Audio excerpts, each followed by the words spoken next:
Planning for the future can be tricky when you're living with MS. Hit the subscribe button so you never miss a discussion. When you have MS, you're really told that you kind of have to plan for the future, more so than other people that don't have MS. So, what are the things that your diagnosis has made you consider more closely when it comes to planning for the future? So I was diagnosed at 30 years old, which is really, really young. And I was getting a lot of advice from my neurologist, my primary care physician, family, friends, and everybody's sort of like in my kitchen. There was way too many cooks in my kitchen.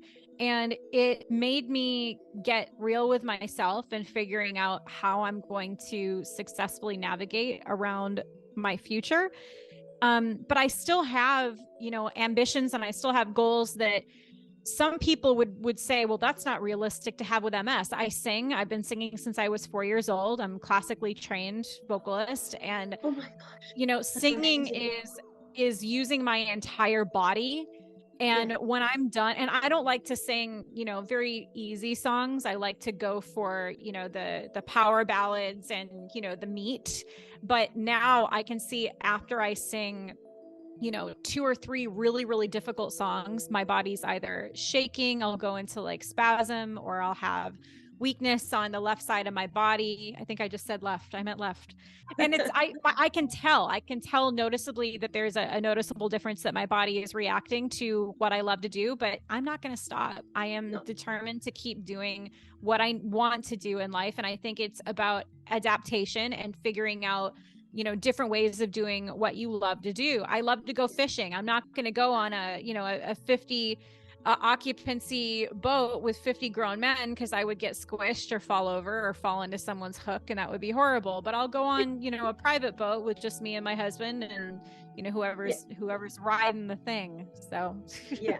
And I think getting that MS diagnosis, it actually puts a lot into perspective. And you really, even though you probably know before that diagnosis what you love to do, but sometimes when you get that diagnosis, you actually end up putting way more time into the things that you love because one, life is short and it's probably going to be shorter with MS.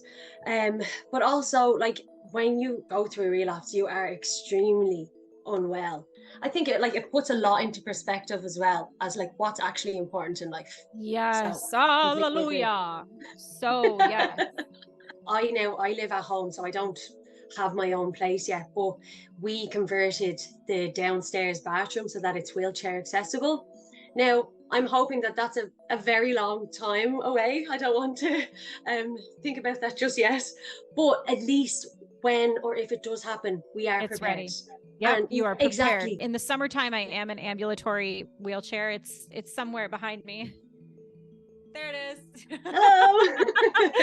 Hello. So we had to be mindful of making those decisions. So, if and when that time came, our house was manageable for those Yeah. options.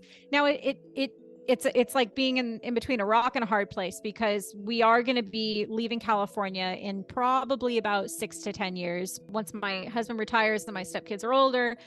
And, I would love to pick a 2-story, beautiful, old, vintage craftsman or Yeah. Victorian home. So we're like, it's having these sorts of things in your mind of, well, if my mobility gets worse, how am I going to get up and down the stairs? Is the stair, wide enough to install a lift, or, a movable chair lift? So it's stuff like that. But I think the key is being transparent with your partner, Yeah. being transparent with your family and your loved ones, and being realistic, having that responsible, mentality of, well, I need to plan for if X, Y, and Yes. Z happens. A, B, Yeah. and C could happen, but there's a chance that X, Y, and Z is still going to linger somewhere. So we still Yeah. have to be mindful of it. It's like preparing for the MS apocalypse.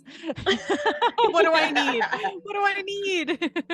Lastly, is there any tools that you've used to kind of help you know what to put in place for the future? Tools. I feel like most of you that are watching this are going to say, okay, well, what are some tips and tools? I don't think it's anything necessarily as far as tips and tools. I think it's personal acceptance.